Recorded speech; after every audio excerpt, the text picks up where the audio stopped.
Everybody, welcome back for another episode of the ABJ Podcast, episode 21, which is a great number for me as a former Washington. Well, I'm still a Washington fan, but they're not the same name. But 21 was my favorite football players team number, so that's pretty cool. Before we get into bringing our guest in, just wanted to give a quick shout out. And get rid of the housekeeping stuff. So below is the links for all of my stuff as well as my guests.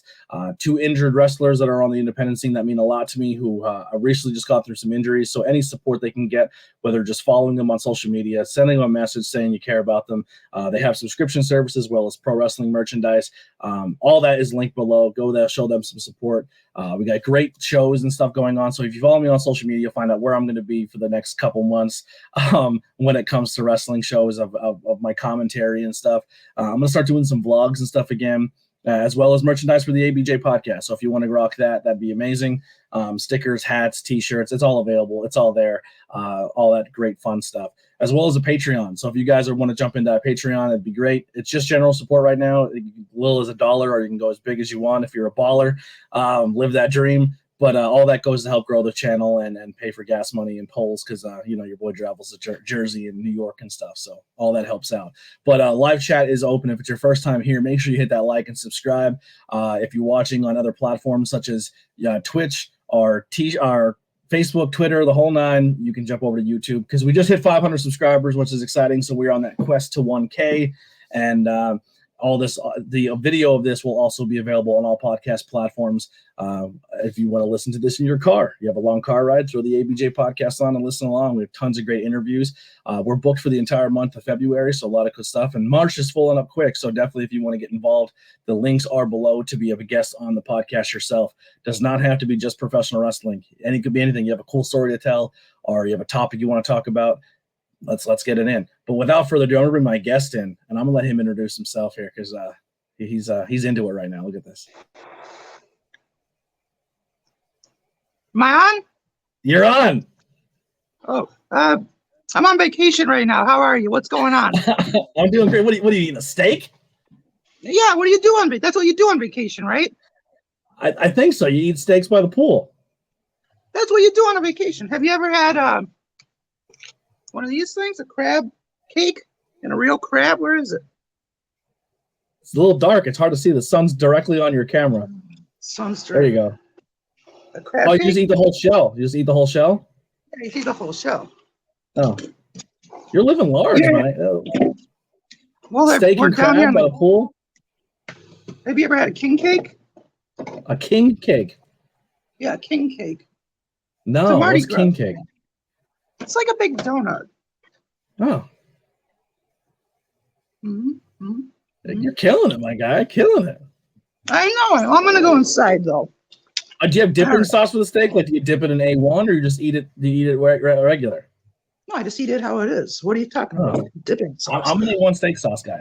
I can put A1 steak sauce on a dog turd and probably eat it. It's just good sauce. Oh, we just lost him. Oh, he's back. All right, there it is. There it is. All right. Yeah, I'm in a condo in Alabama right now. Alabama. Be careful. Yep. That sounds like a scary state. It is kind of a scary state, but you know what? I just did a wrestling show in Tennessee, and they hated me. As soon as I walked out, they hated me. It was like atomic heat. I didn't even say anything, and they were just pissed. The look. They were just mad that I existed. I love that. Well, that's what you're going for, right? I don't know what I'm going for because I'm just being myself, and people either really, really hate it or kind of like it. That's what I'm going through. I don't know. Well, it's weird. Let's let the people know who you are. Let's introduce yourself properly. Oh, I forgot. Yes. My wrestling name is High Pitch Will, but I'm kind of getting away from that. I don't know why I got that name. I don't know how I got the name High Pitch Will. It doesn't make any sense to me. You have such a deep masculine voice. I don't understand where that came from. I think your camera frozen. That's just what happened. I don't know. Yes. Yeah. But I was in XPW for a year, and now I'm kind of just doing independent stuff and trying to figure out what my next career move is. So I'm managing this guy Hardcore, who's out of Buffalo. He does death matches, But I have a couple other tricks up my sleeves, so I got some other exciting stuff hopefully happening soon.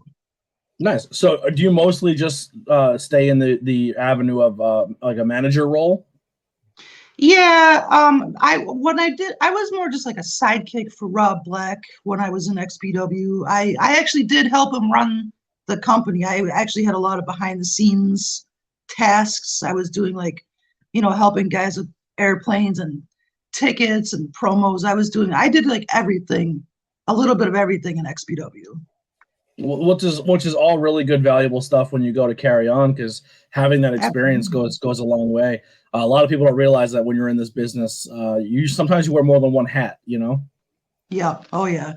My favorite, out of character, real quick. My favorite thing was kind of being a talent agent, helping younger guys get on the shows, working with some of the guys that thought they were too old. I really like working with the guys that were not in their prime, you know what I mean? That was kind of my favorite thing about being involved in XPW.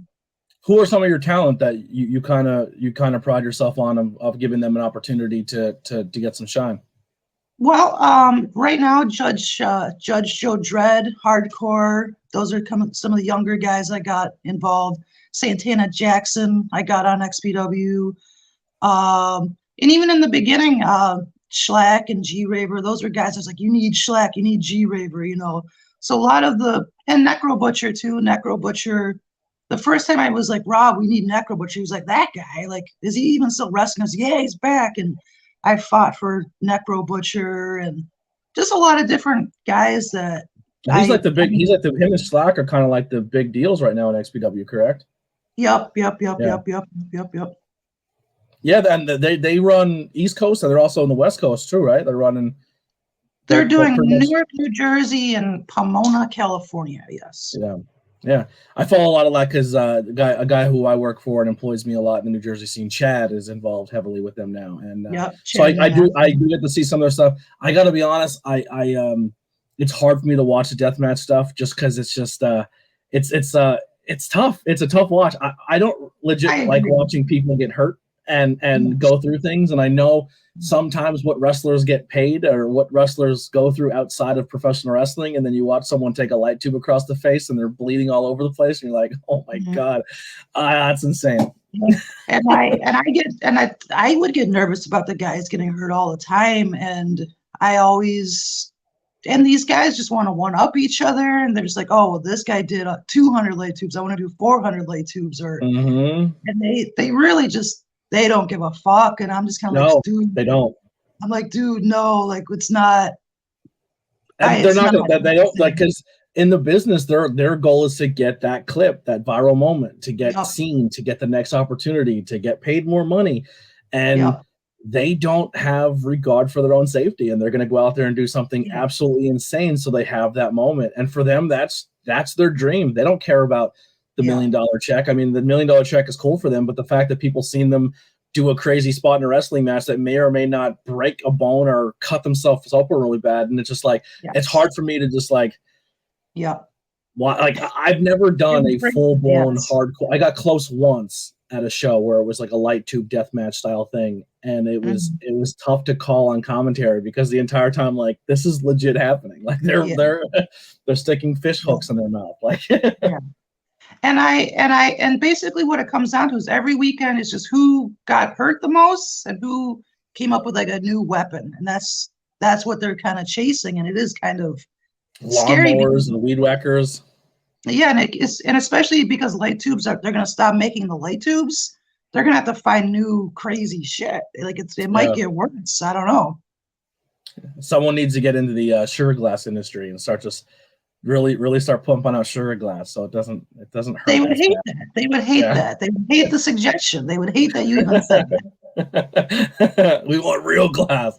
Yeah, with barbed wire and fire. they want a light tube full of barbed wire that's on fire. That's what that's the next step. I remember the one time they said the one company was like, "Hey, we're doing a barbed wire no rope match, like a barbed wire rope match." I'm like, "Gimmick barbed wire, right?" And they're like, "No," and I was like, "All right." I said, "Remember the video of Sabu where his bicep fell out of his arm? Like that's what's gonna happen." And I always get nervous because it always makes me, I always get nervous that somebody's going to get hurt on one of these shows because it doesn't take, I mean, like I get hurt all the time and I'm a big baby about it. You know what I mean? But imagine, I don't know. Yeah. Now, that's kind of the one thing that, like, I guess sometimes when I'm working in Pennsylvania, I'm like, all right, at least I'm safe in Pennsylvania. You're not going to have that going on because the athletic commission is very strict. But then as soon as you cross that, you are now in Jersey. It's just like the Wild West, and you have no idea what you're coming into in a wrestling show on that side of the state. Yep. Oh, yeah. And yeah, being that far away from home, too, that makes me nervous, too, you know. Yeah. You know what? Honestly, I don't know if I ever talked about the podcast, but one of my biggest fears is driving, because you know, like people do the car rides, right? So you fill up a car full of people, and like you already get home super, super late. But what if somebody in your car like gets hurt and you're sitting at the ER for the next 4 or 5 hours? Like it's just like, oh, that sounds awful. Yep. And that would definitely be my job, to sit in the ER with someone for 4 or 5 hours. Like I know that going into it. If someone gets hurt, I'm going to be the one freaking out and taking him to the hospital. Absolutely, yes. Yeah. So now that you're not you're not involved in the XPW thing, and you said you're branching out, doing things, what are some of your goals that you're trying to accomplish now? Well, I don't know if I want to give it away yet because I haven't announced it, but I have a big idea that I think will catch on and be important if I can connect all the right dots. You know what I mean? Absolutely. I got something cool planned that I don't think's ever been done before, and I'm excited about it. So you're gonna have to wait and see how this pans out, because I don't want to be the guy that's like, I'm building a monster truck, and then you check in a week later like, how's your monster truck? Oh, I got the tire. Yeah, don't talk about it until it's complete. I like that moment push right there. So the look and the character, how did this come about, and what are you going for this character and this look that you got going on? Well, I've always been a punk since mid high school, so I really came into it looking how I look and being who I am. I did radio for years, and I did DJing and promoting shows way before I was in wrestling. So I've always kind of just been who I am, and then it just kind of worked for wrestling. So so that was kind of like just luck. I just kind of grew into this, and this was just the next step. And Rob just kind of found me. He was like, "You're weird. You've never been on wrestling before, but you're going to be my assistant. You're going to be funny on TV." And I go, "Oh, I can be funny on TV. Like that's probably the only thing I'm really good at is being funny on TV. So yeah, I'd love to be funny on TV. Yeah." Yeah. I love the look. Like I said, the old punk look, and then you have like a little bit of like the bad guy or the comic relief in like an 80s movie. You know what I mean? Yeah. That's a really good summary of who I am as a person on and off camera. And sometimes it gets annoying. I know I'm a very annoying person. I'm like the Gilbert Gottfried of wrestling. And I know that it's very annoying. And like I said, when I went out this show in Tennessee, as soon as I walked out, they hated that I was born. And and everyone backstage was like, this is a really good crowd. Like, because everyone there, no one's smart marking. It's just everyone thinks it's real, or they're just so happy to be at a wrestling show that, Necro Butcher and Hillbilly went out before me, and everyone was singing the USA song with them, and it was like Hulk Hogan. Well, you're in Tennessee, and Necro Butcher walked out with a Trump hat on, so I'm sure it went over very well. It was like Hulk Hogan came to like Rocky Top, Tennessee. He was so over it. And I walk out, and they just like, this fucking guy. They hated me. And then they were like, the guy backstage, Brad Cash, goes, "Well, you cut a promo, get some heat." And I was like, what could I possibly say to upset these wonderful people? And he's like, just say anything. Trust me. And I go, all right. And You're I was like, the first human being they've ever seen use hair gel. Probably. Yeah. Yeah. So they go, we'll make fun of like a sports team. I go, oh, no, I don't make fun of sports teams. And then he goes, well, call them rednecks. I said, no, I don't want to call them rednecks. That seems cheap. So I go out there and I go, everybody told me not to come to Rocky Top, Tennessee. And then they start going crazy. I go, but I disagree with that. I think this is a nice place. You have a Wendy's up the street. You guys can eat like kings for $4.44. You should be proud to be from Rocky Top, Tennessee. Then there was no hard cam. So I go, is this the hard cam? There's like some kid with a phone. I go, is this the hard cam right here? Of course you couldn't afford a hard cam, but that's okay. And the flyer said, bring your own chair. So I go, well, I see that all of you brought your own chair. And I'm really impressed that you could read the flyer well enough to know to bring your own chair. And someone was like sitting on like a bin of like the thing like you keep like Christmas ornaments in or whatever. And I go, this person brought the bin that they keep their Christmas ornaments to sit in. You could fit 3 people on that thing. You guys should be proud of yourselves. You brought a bench. And I couldn't even get the words in. People were so mad. Like, I love it. Yeah, it was like atomic. Yeah. That's something I might be leaning into going into this year, is doing a little more heel. I've been playing a little more of the heel role on commentary, especially in Jersey. I'm always trashing Jersey on commentary. And it's fun. It's fun playing the bad guy sometimes. Yeah, when I first did the first couple XPW appearances, they were booing me, but then they kind of learned to like me. You know what I mean? Mm-hmm. And then towards the end, they were cheering me. But like in the beginning, when you start getting really funny, that's when people are like, "Oh man, that's what that's like." Like when I go to Jersey, I'm always making fun of. I go for the cheap heat on commentary, but no one's really listening to commentary unless they listen to the show back. And then when people message me like, "Yo, I listened to the show and you were very entertaining," it's like, "Oh, well, thank you. That means a lot." But and then I have other I feel like I'm doing a decent job when wrestlers are like, "Yo, I want to work an angle with you," where like we rival. Like a wrestler, I'm just saying right now, I don't take bumps and I don't wrestle. So if your payoff is me taking a bump, it's never going to happen. I'm not Bobby Heenan out here. But the fact that they want to engage with me because I'm decent at talking trash on commentary, so that's kind of fun. Yeah. Yeah, well, that's good. That means you're doing a good job. Yes, because wrestling really isn't. You really realize the people that get over the most are like when you come out to a cool theme song, or when you look a certain way. Like you can take all the bumps in the world, but you have to entertain. What song do you come out to? I just came out to a bunch of noise because my first character was like a noise artist. Yeah. So I just come out to like like the beginning of like Mick Foley and Razor Ramon, like tire screeches and smashing and. Yeah, but it's worse than that. It's real annoying. Like, it's bad. I've never got to come out to music because I'm a commentary guy, but I always joke around, like, if you ever have commentary music, I want Let's Hear It for the Boy. Yes. That really cheesy song, I think it's from, like, Footloose. Mm-hmm, mm-hmm. Yeah, one of those dance movies. Yeah. If you ever went to, like, a Raw or, like, a SmackDown, like, JR and Jerry Lawler came out to their theme song, so maybe you should push for that. And Pat McAfee's, he's becoming bigger, so he's getting music when he comes out. He got a whole entrance at the Rumble. Commentary's changing for people, especially commentary people who break in that aren't from the wrestling business, who break in because of like content creating. So he's getting a good path for people like me. But So one of the things I guess we kind of have a little bit in common is just from like you said, music before wrestling, and that's kind of where I got into. I was helping with a band. I was a little bit like just a local cover band, and I have a few buddies who do some cool things.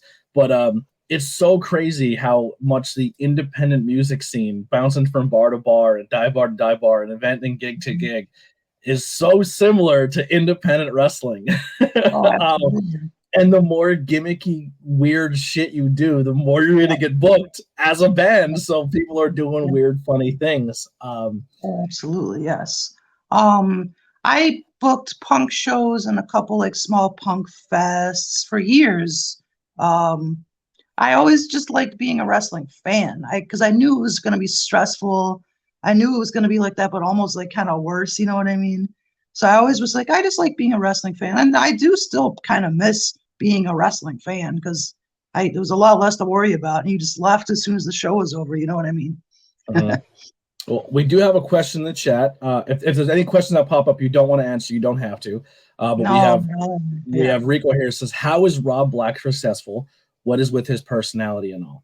Now he's a very polarizing figure. There has been documentation of Rob Black stories and dark sides and stuff like that. That's out there, Yes. Okay, so he is successful because he doesn't give up. He is not a quitter. I mean, he is persistent. He will shove himself down your throat until you just accept it. I think that's how he's successful. He doesn't give up. He doesn't go away. He backs up what he says he's gonna do, and yeah, he's that's how he's successful. How was it working with him when all that stuff was like? I mean, the stories are ages old, and now they kind of get resurfaced with Yeah. new age storytelling and documentaries and stuff. How did you guys, as a company in XPW, navigate through those waters? He just kind of just keeps trekking along, and he just keeps pushing. He just keeps pushing and pushing and pushing, and he knows people hate him, and he accepts that, and I think he likes that people hate him. He Yeah. gets off on the hate. He gets off on the hate, and he doesn't care what people say on the internet. He made a shirt that says "fuck Rob Black." He sells a shirt that says "fuck Rob Black." So he definitely gets off on the controversy. Yeah, that's probably the best way to lean into it, is just dive head first, right? I don't even know. Because I would try to be like, maybe we should, not do this or not do that. Maybe I go, people will freak out on the internet about this. And he was just like, I don't give a fuck. Fuck them. And I'm just be like, okay. I guess the company that he's established, and it's not really a people pleasing company anyway. You guys are going to do what you do, and go down that route. You know what I mean? It's like you're gonna push the envelope. You're gonna do things that people are gonna be like, "Oh, was that a good idea?" And that's kind of what they lean into. And if they came out and apologized for everything, they wouldn't have that edge. And the scary kind of thing is that there's people that want that. They really want offensive angles. They really want that late 90s shock value that I don't think works today. You know Jerry what I mean? Springer wrestling is what I like to call it. Howard Stern wrestling is what I'm going to call it. That works too. And even Howard changed. And even Howard changed, but Rob didn't. But yeah, it's that very late 90s culture that I am kind of like, dude, oh, come on, man. Like, this is not cool. Yeah. I said when this cancel culture stuff was getting in, like, listen, I'm not 100% against it. I think there are some people out there who needed to be called out, who needed to be addressed, who need to change the way they do things. And there's certain things in this business that we should not allow anymore. And there's certain things that shouldn't go down in this business anymore. And people should be treated with respect. And if they're not comfortable, they should be able to speak up. So in that aspect, I'm all for cancel culture. But then it got to a point where, like, you couldn't talk about certain things. You couldn't do jokes about certain things. These certain things were taboo to talk about. And I said, this is only going to last as a society and as a culture so long. And then people are going to revert back really hard on it. And it's going to be popular again. Because once you tell someone they can't do something or say something, or there's going to be that one person who's going to do it, and then it's going to pop. Or just everybody's canceled, so there's nobody left. So it's just all canceled. People like, I can do whatever the fuck I want now because I'm already canceled. That's what I think. I see a lot of that. Especially that's kind of what's happening in wrestling now. A lot of people who were canceled are just coming back out, and they're like, hey, we're here. If this guy can do it, and this guy can do it, and this guy can do it, and Vince McMahon is allowed to do it. You know what I mean? Like, what do we like? You're gonna not promote my business, but you're gonna go to WrestleMania this year, and all my stuff's public, and Forbes talks about it, and no one's saying a word, and people are taking a paycheck from me. It's hard to justify it. You know what I mean? Oh, absolutely. And back to this, a lot of the fans that really embrace the bad parts of it, those are some scary, weird people. And a lot of the wrestling fans are just, nothing in XPW is blatantly racist, but a lot of the fans are just really catching on to the mega MAGA shit and just the type of people for the wrong reasons. They're catching on for the wrong reasons. Yeah. And I was seeing a lot of that, and that was just kind of like very cringe to me. And it was like, I'm not comfortable with this. You know what I mean? Yeah. No, that's fair. That's definitely fair. That's kind of what happened a lot with me. Like opportunities come for companies. And I said, I'm not sure yet. Like, I'm not sure if I'm ready to dive into that because, like, I'm not opposed of. I'm a fan of comedy. I'm a fan of stand-up. I'm a fan of this, and I know sometimes you're not like they don't want you to. I'm a fan of hardcore horror movies, and there's some people who say that there's certain things that shouldn't be done in horror movies, and I say like that's what kind of makes it a horror movie, you know. That uncomfortableness, that moment where you don't feel okay with what you're watching, is kind of what makes that product good. And hard to watch in certain aspects. So I definitely see how places in professional wrestling have that, but it's just like, are you willing to put your stamp on it is what it comes down to. Exactly. And I mean, I didn't quit XPW. You know what I mean? I wasn't gonna go anywhere. I'm not saying like I'm not saying I was uncomfortable or it was bad. I'm just there were things that I was just like, oh, really? And I would speak up, and someone would be like, why do you gotta be like that? What are you gonna? And they would shut it down. They shut down things real quick. And also when something goes too far, they go, oh, it's fake. You know what I mean? And I'm like, not really. Like, how is like it's fake when you want it to be fake? It's real all the other times. You know what I mean? It was very just like pulling the wool over people's eyes to get away with what they want. Going on. Yeah. No, and that happens more times than you'd like to admit in the professional wrestling world, not just that company alone, you know? Yeah. So, what exactly? We'll kind of rewind the clock here. You said you've always been a wrestling fan. What was that moment? What was that thing in professional wrestling growing up that you've seen? You're like, oh, this is for me. That's a great question. I loved the theatrics. I loved the characters.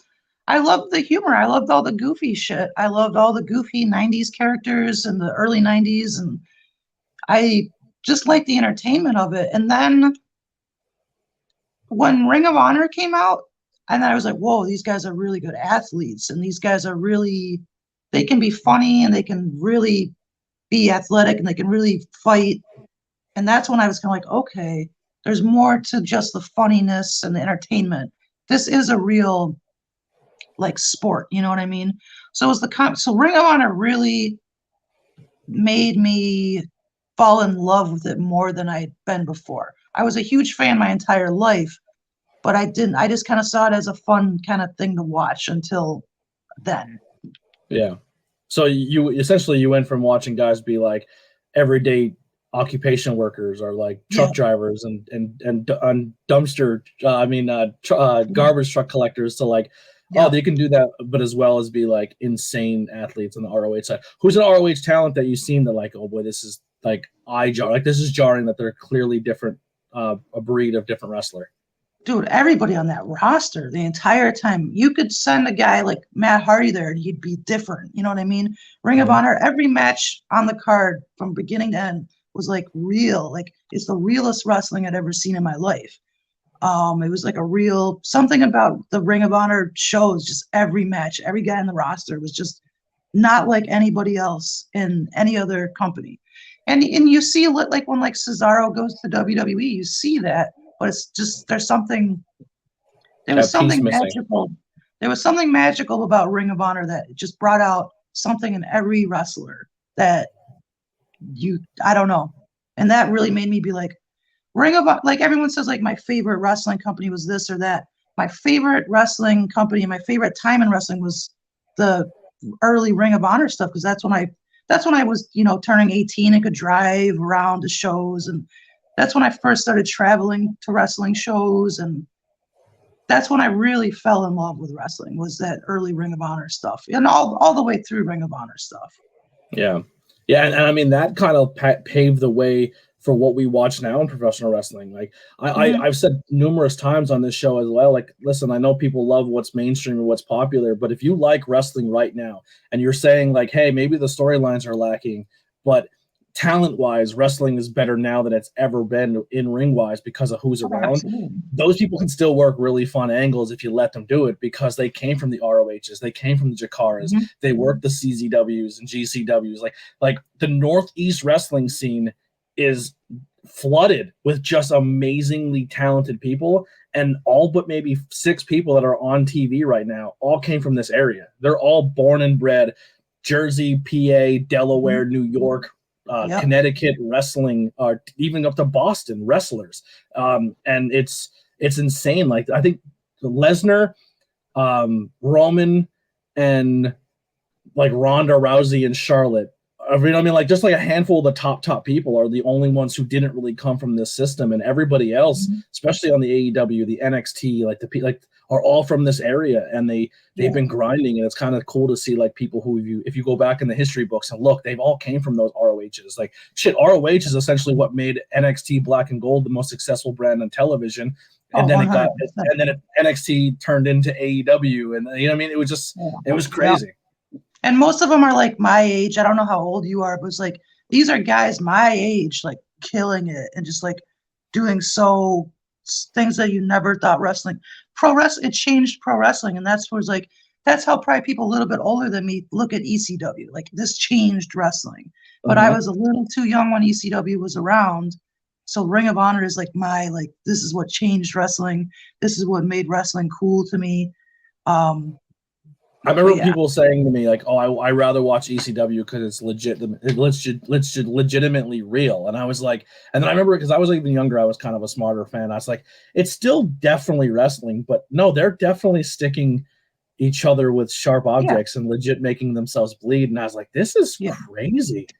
Oh yeah, and I love ECW, but and I'm a big ECW fan, but we've been going back and watching some old pay-per-views, and some of that stuff is tough to watch. Listen, I love ECW and I don't want to ruin it for people, but some of those people were not good in the ring. But they were crazy. It was sloppy, and they were doing things that had never been done before. Yeah. So like what are the different ways you can put someone through a table? Let's Sabu try whatever he wants to do, and it was. There was definitely bright people in ECW that definitely, and they would do crazy things that would definitely outshine when people weren't very good. Like there's a few tag team matches are like the undercard matches where like they couldn't throw punches. They like their footwork was off. It was just go in there and brawl. You know what I mean? Like. Yep, I mean, we all know that there was a lot of drugs and alcohol and that type of shit going on in ECW, and that you can tell when somebody's like fucking hammered out there, and they're trying some sloppy, dangerous shit, like. But they were. That's kind of happening in wrestling now. Is everyone's trying to be the new ECW, and let's do that edgy, and then we don't care what happens backstage, or it's like controversy sells tickets, and you're like, ooh, I mean that's kind of stuff that should have been left in the past, like unprotected head chair shots and stuff. It's like that's rough. Rico with another one here. Do you think fans are turning the wrestling business doing a monopoly more of the major companies only supporting mainstream promotions and even more talking shit about the other companies? I would say yes and no, but I think the independent scene is bigger now than I think it's ever been. I think so too. I'm going to say no because I mean, obviously I'm in deathmatch promotions, but I don't see anyone most of the people I know don't watch WWE or even AEW at this point. Only if someone we know is going to be on AEW do we watch AEW. And I don't know who the hell was in the Royal Rumble when I watched it, and half the guys I didn't know who they were. Yeah. I mean, I definitely watch a mix of both, but I think the independent scenes now is so it's a lot easier to find it's easier to watch independent wrestling than it is Impact and it is the New Japan. You know what I mean? Like you can literally go to IWTV and subscribe, and there's hundreds and thousands of wrestling promotions that are independent all over the world for one low price. Now you can get GCW on Fight Plus, and then GCW with Fight Plus is going to get you House of Glory and all these other independent wrestling promotions that are on there, like your PPWs and everything. Like, and then YouTube. People have their entire catalog on their YouTube channels. It's independent wrestling is not hard to find, and a lot of the people you are watching on TV that's outside the WWE system are still putting matches on, even though they're signed to other companies out in the independent scene. Yep. So I don't. Yeah. So I'm going to say no to that question. And there's so much I don't think anyone could keep up with the wrestling today. It's impossible. I don't see how anyone could. Yeah. I try, and I just try with mainstream stuff. Like you have Raw on Monday, Tuesdays NXT, Wednesdays AEW, Thursdays like Impact if you're into it, and then Friday you have a SmackDown and AEW again, and then the weekends it's just filled with independent stuff. It's hard to keep, and then you have NWA that's still there. You have GCW, like it's just packed full of stuff. Yeah, I remember when there used to be three. Remember when there used to be 3 Star Wars movies? And you kind of, and you, if you were an enthusiast, you could know all the characters. And there were a lot of characters with 3 movies. You know what I mean? But you'd have a book and with pictures of, or you'd have all the action figures. You go, there's hundreds of Star Wars characters just from these 3 movies, and I think I can have a grasp on it. Then 3 more movies came out, and you kind of were like, and they're based on, like, you remember that one movie where the guy stood in the background with the cool helmet? He has his own movie. You're like, wow. And now you couldn't keep track of all the characters or even all the stories now, and it kind of, I feel like that happened kind of quick. Maybe I'm getting old, but that happened kind of fast. And I think wrestling is the same thing. You used to be able to keep up with all the wrestlers and all the companies and some of the weird companies even too. You could keep up with it, but I don't think anyone could keep up with it today. Yeah. So you said you're kind of branching out, working in different states. What are some other promotions that people should keep an eye on, or some talent that's out there that you're pretty proud of, that you're seeing out there now, besides the one you just mentioned earlier? Right. Well, I'm managing Hardcore. He is a deathmatch wrestler. He's kind of like Wolverine. It seems like he likes the pain. It doesn't hurt. Like he's a wild character. And so him and I are going to be going to Detroit for hold on. We're going to Detroit. I love how that was just in your little pocket. We're going to Detroit March 18th for True Wrestling Underground. And that's a no-ring deathmatch show. And Chuck Stein's going to be on that. I have an eye on him. Basically, any wrestler that's a punk, I have my eye on. And that's part of the big plan that may be happening. But I'm keeping an eye on all the punk wrestlers that exist in the world, not just in my area. So one of my favorite shows that happen every year, and GCW is bringing it back this year, and I'm sorry if this offends you. I like all genres of music. I wouldn't consider myself as much as punk as I used to, because I have branched out into so many vast different styles of music. But I get really excited for the GCW emo shows. And emo is just sad boy punk. But we need more punk rock. Like, could you imagine a punk rock band shows up? Just give them a small little corner because they're used to it. They play a couple songs, and a wrestling match happens or two. Then intermission, they go and play a couple more, and just and it's perfect for those no ring deathmatch bar shows. Like that Peace Underground. That's the first show I ever seen that there was no ring, and they just fought on a stage, and Effie and Poirot just killed each other. And you know what I mean? It's like that would be perfect for the punk rock scene. Like, people would eat that shit up. Absolutely. Casanova Valentine is doing stuff like that, where a punk band, and there'll be like 2 matches. So he's got his finger kind of on the pulse of that happening, and I'm a big fan of his, obviously. And so I think punk and wrestling, because when you go to the shows, most of the people are dressed kind of punky, and I include emo in that, but mostly there's a very alternative crowd. The type of people that like the deathmatch no ring shows are an alternative bunch.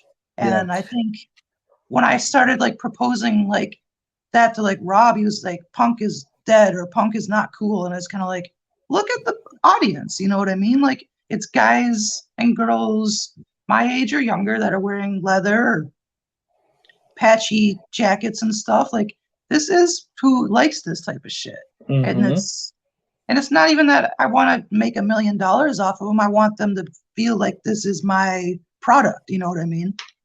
Yeah, and I think for me, anyways, what the reason I'm grasping on so hard to it is I love independent. I love independent everything. I love that little guy taking down the big guy, or the little, and that's punk. That's, you know what I mean? And I think a lot of people, how we're saying earlier, like maybe are leaning a little too hard in the storylines, and maybe the people who are not putting on the storylines are who they are portraying, but the people who are buying into it, maybe that crowd, and that does get uncomfortable. But I think a lot of people see like heavy metal and punk and emo and deathmatch wrestling, and they immediately think of one style of person. But if you look at like No Peace Underground, it looks like a really hardcore, I don't know if I want to be involved in that scene. And they're the most open community to LGBT, to like every genre of person. And that's punk too. Like, people look at a punk guy and they're like, oh, he's probably a skinhead racist, but that's the complete opposite of what punk stands for and everything it's about. I always say, like, I have friends who like grew up they got me into hip hop, and I got them into punk.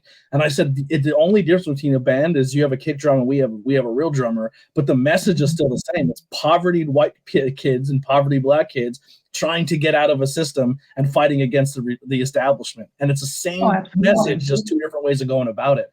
But it's neat. And like you said, like, I think that's where your deathmatch and your metal scene and your punk scene and your hardcore scene all have the same mentality. And some of the best wrestling shows that I experienced in 2022, or even seen in the scenes of stuff I didn't go to, was when they mixed breweries with wrestling, when they mixed music with wrestling, when they mixed Comic-Cons with wrestling, because you bring in that outside audience who not normally wrestling fans, and it's some of the best fans ever. Like they buy into what's going on, and they're better than wrestling fans sometimes. Oh yeah, absolutely. So I do the Punks Picnic in Rochester every summer, and it's just like 10 punk bands, and it's in a park, it's outside. And Rob was like, let's do a death match there. And I was like, I don't know, man. These people haven't seen anything like that before. I don't want it to get out of control, because usually there's a fight or two just in general at the Punks Picnic. And I was like, some of these people might not know what's going on and just start fighting. You know what I mean? I don't know. And he's like, no, let's just do it. So I go, all right, fine. So I had Body and Green Phantom come in from Canada. And we did all the tubes and all the weapons and stuff. And I would say 85% of the people there had never seen anything like that before. And they ate it up and they loved it. And it went really well. And the video got shared a million times, because there's only punks standing around. There's like motorcycles parked out there and shit, and just I love it. People are just really like, what the fuck is this? Like, where is this? What is this? Rochester, New York? What the hell is going on in Rochester, New York? You know? Yeah. And it was Green Phantom, who people really hadn't seen too much of in a while, and Hardbody was still Hardbody. It was kind of before he started blowing up a little bit. So just two kind of guys breaking light tubes over each other's heads and jumping off of picnic tables and stuff. And people were just like, holy fuck, like, this is amazing. Yeah, what the one show I went to was Deppin's Brewery, Tony Deppin's Brewery in downtown Pottsville. They have like 3 city blocks roped off, and it's just filled with beer tents. And in the very middle of the street, they had a wrestling ring, and they put wrestling on. Dude, everyone's like stopped, grabbed beer, and then went back to the ring and enjoyed it. Like, and they're not wrestling fans. They were there for craft beer, and we're like, who cares about wrestling? And everybody really put in, like, they let their inhibitions down. They played into the characters. They were heckling. They were like, dude, suck. Like, and they knew that, like, they knew what was happening, but they were having fun while they were doing it.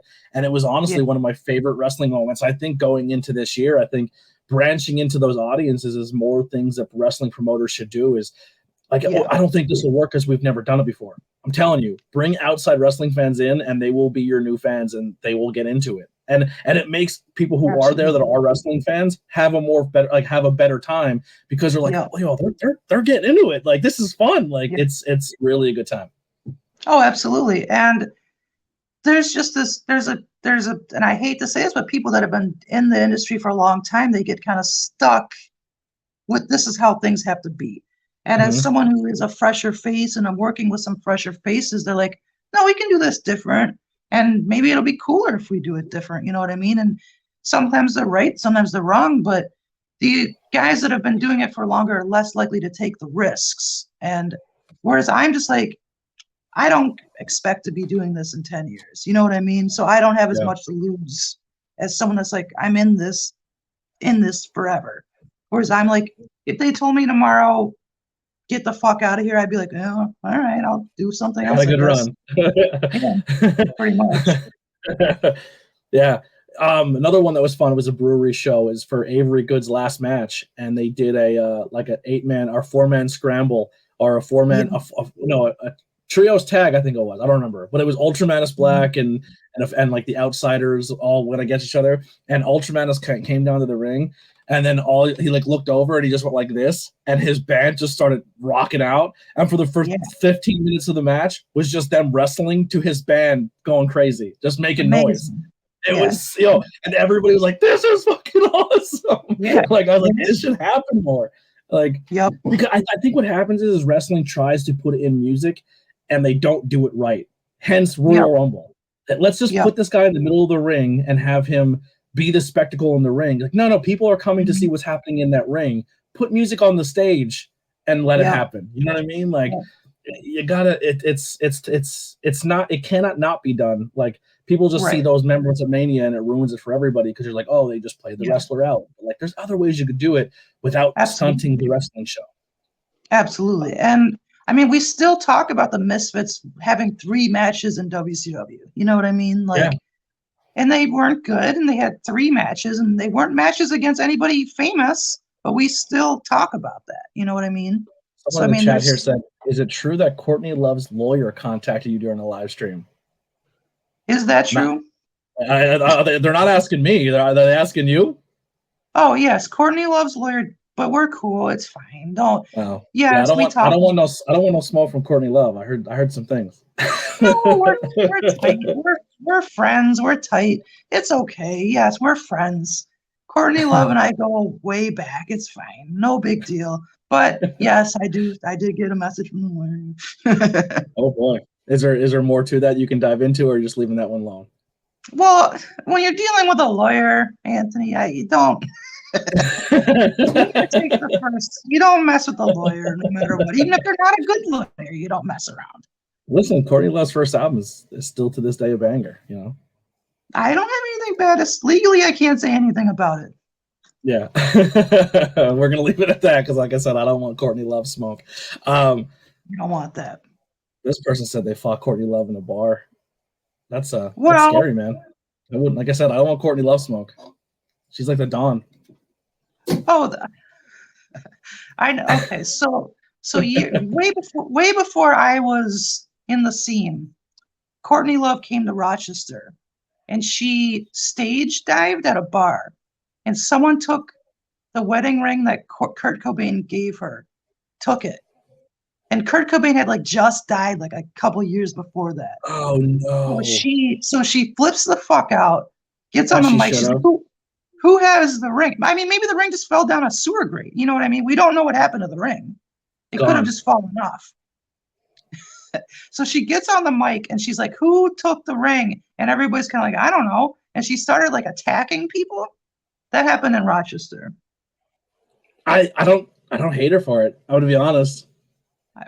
Why? She was like a shit. She was like a fucked up. I'm sure she was definitely not in the right state of mind either, but she's just lost, one of our greatest people that ever lived on this planet. I love me some Kurt, but yeah. Crazy. The ring was never discovered. It was never, no one ever took the blame for it. It could have just, maybe she never had I don't know. We don't know what happened. As the story goes locally, people just like, she came, she acted crazy, she attacked it'll be like, oh, she attacked blah, blah, blah. You know them. I go, oh, yeah. Oh, she attacked them. That's a nice person, you know. So she was attacking people and just going crazy in Rochester. That's the urban legend. But that's why her lawyer's on the chat. Yeah. Yeah. Like I said, I'm not I could definitely see how that left issues, but yes. I'm not really. If she looks down and that's a prized possession, and it's gone, that's going to trigger anybody, especially around that time, But all right, we are getting close to the end of the moment. If anyone has any more questions, please get them in there. But I have a question for you. So we usually do like a draft, but we're not going to do a draft. I'm just going to ask you personally. I'm going to give you 5 albums. You have to pick 5 of your favorite punk albums. If people in the chat here are going to say, hey, I need something new to listen to or something new to discover, what are your 5 desert island punk rock albums? Now I'm putting you on the spot. I know there's no prep to this. You should have let me write this down ahead of time. Well, the Dead Boys record, the number 1 Dead Boys record. Can I just say like best of CDs? Yeah, or best absolutely. Of? Yeah. Or bands. You can just say bands that people can explore. Yeah. Buzzcocks, Dead Boys. Buzzcocks, Dead Boys, Damned.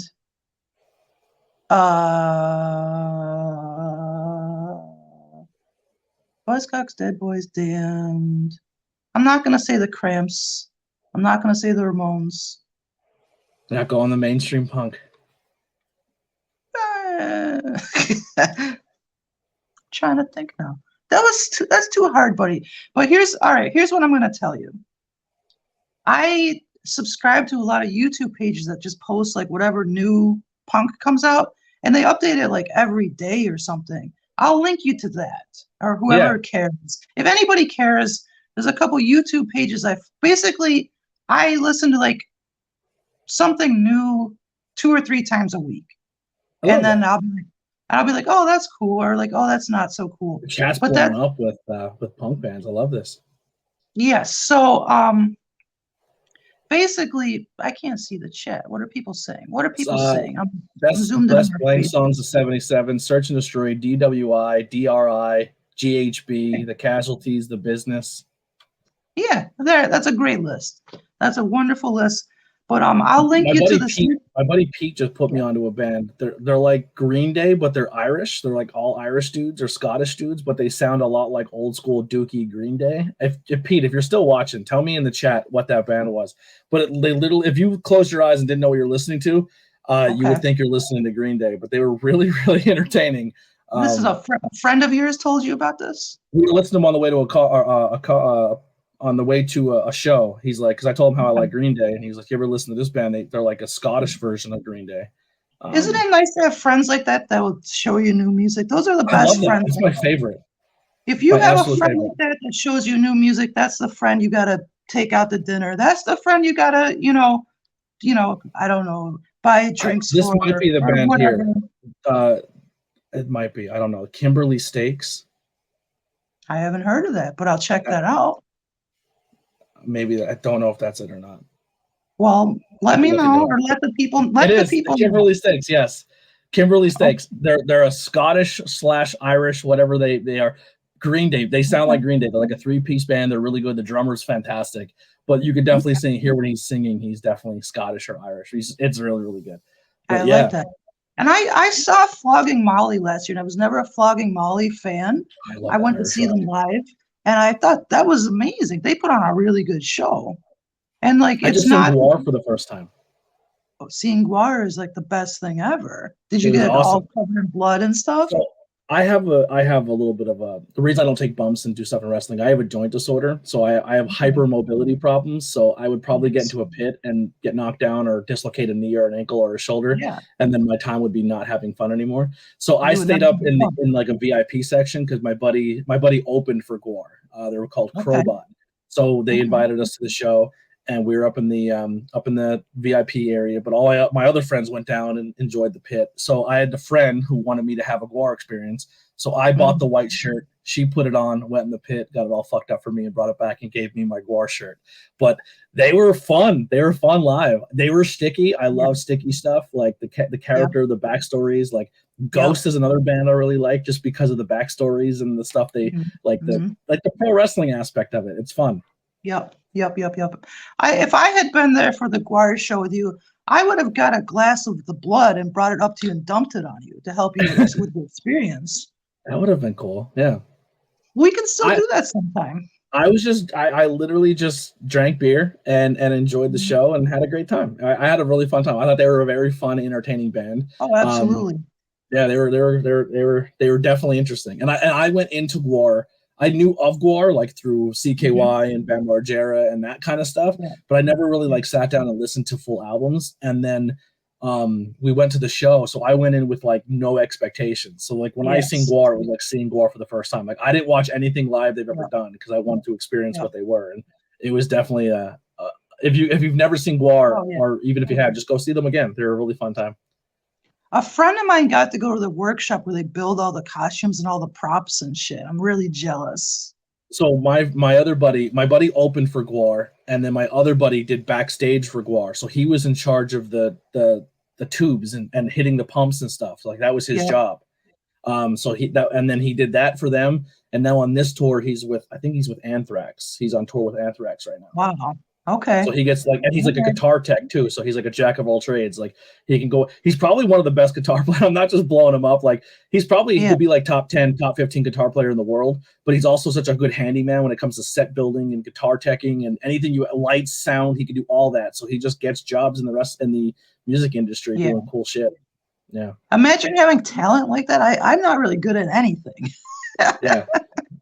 I don't know. I'm not really good at anything. That's remarkable. I'm always trying to be friends with people that are talented like that and can do things like that. Because My buddy opened for Gwar. They did. Look up the band Crowbot. That was the band that opened for Gwar. It was Crowbot, and then who was the other band they opened? They were really good. Necro Gobblegon or whatever. I don't know. It's like a punk band, but a guy gets on stage dressed as a goblin and he just dances around like a hype man.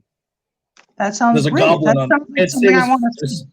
It's fucking amazing. And then like they give the little goblin guy like a ukulele and he acts like he's shredding on it, but he's really not playing it at all. But it's just like it's a goblin hype man, and the rest of the band is like a normal band. That's exactly what I want to see in a show. That's exactly what I want to see. A blast. It was so much fun. But yeah, if anyone's a fan of Steel Panther, Crowbot's actually going to be on tour with them as of right now. I think they're on tour. So there it is, Necro Gobblecon. That's exactly who they are. He nailed it. All right, perfect. Yeah. And the cool thing about that is the guy's in costume as a goblin, and then pro wrestling gets off stage, and then people line up to get their photo with the come in the ring and get a photo with the goblin, and they make bank. I love it. It was my I love that. Can you sit on his lap for Christmas? Sit on his lap for Christmas. Tell him what you want. That's where the real money is. Appreciate you, Dylan Quinn, for the subscribe. Thank you so much. If you are new or is your first time here, please hit the subscribe and help the channel grow. I appreciate you all for being here and participating and commenting. But is there anything else that we didn't talk about, Will, that you want to get out there? I got a couple of dates for shows that I wrote down on my piece of paper. Let's talk about it. All right. February 25th in Rochester, New York, this is actually the first show I've been on in my own town, besides the Theater Brutalities. So this is my first time doing a show in my own city. So that's kind of exciting. All my family and friends can come check it out. February 25th, EWF. It's called My Bloody Valentine. I didn't come up with the name, but good horror movie. Yeah, I will be talent scouting, I suppose. I'm doing Oh, we lost him. Connection issues. I will. Oh, there he's back. There you go. You're good. Yeah. You said you'll be talent scouting? Yep, and Shane Douglas will be there. Okay. I just seen Shane not too long ago at a show. Him and Francine were there for the first time. I think together. We love Francine. Francine looks great still. Looks amazing. Of course. Why would she not look great? March 18th, True Wrestling Underground in Detroit. That will be a show I'll be at. We talked about that earlier. And May 27th in Toronto, the Death Proof Tournament. Those are the 3 dates I have booked right now. I'm really looking forward to the Toronto show because the Death Proof Company was kind of what got me into death matches. They do a show. It's like a bar show. They have a ring, but it's like in a bar, and it's just real anarchic, and everyone's Canadian and everyone loves Canadians. So I mean, like, really, it was kind of like I've always wanted to work with Death Proof, and it was cool that they reached out to me, and I'm really looking forward to that. That's awesome. Yes. Well, where can people find you on social media? I know the links are below, but put your stuff out so people can go follow you, so they can always stay up to date with you and find you at these shows. All the wrestling stuff is on my wrestling account. I think it's High Pitch Will Management, but I'm gonna change it soon because there's some things that are gonna be changing. But is High Pitch Eric? Did High Pitch Eric ever send you a cease and desist letter? Stop using the name. No, but I feel like I kind of want to fight him for it. You know what I mean? You should fight High Pitch Eric. I want to fight him. He's bigger than I am, but I think I could take him. I think he's big, but like just because you're big doesn't mean you're like stronger. You know what I mean? It just means you're fat. Exactly. And I think we should have a fight. I think we should have a fight for the name. I agree. I think that's what I would like to do. No, I will fight him. But also I'm not really trying to keep that name, you know what I mean? It was just kind of given to me given to me by Rob Black, who's, like I said, stuck in the late 90s. So I'm kind of not billing myself as that. But I mean, if it pops I appreciate that. But I think you bring more to the table than just your voice, you know? Yeah, and it'll pop up on flyers, and I'm not going to say that's not what I go by, but I'm not selling it as that. And there'll be more to come, hopefully in the next couple of months, that will put that away anyways. So yeah, put it to bed. put it to Well, bed. listen, I appreciate you coming on and hanging out. Yes. It was a blast. This was really, really fun. Like I said, some of my favorite interviews are the ones where I really don't know the person that I'm sitting across from. Yeah. We're doing this Zoom style stuff. But listen, the door is always open when your big announcement comes and you have more things going on and things are kicking off for you. Please hit me up and let's do it again. I'm going back to the pool. I'm going back to my steak and my pool. All right. All Goodbye. right. All Take right. it easy.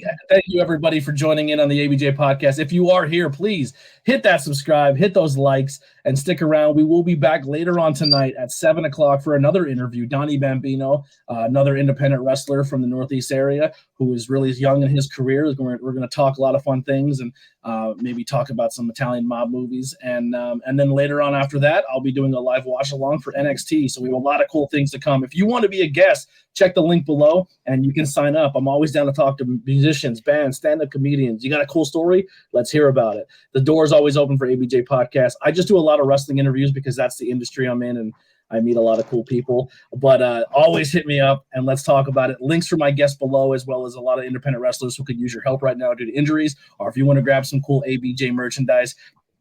The I Heart ABJ t-shirt is killing it right now. So make sure you go grab that one. We're going to play you out with some Billy Trey, the Converse Kid. If you need any good music, hit him up. He made it for me. And here we go. We're out of here.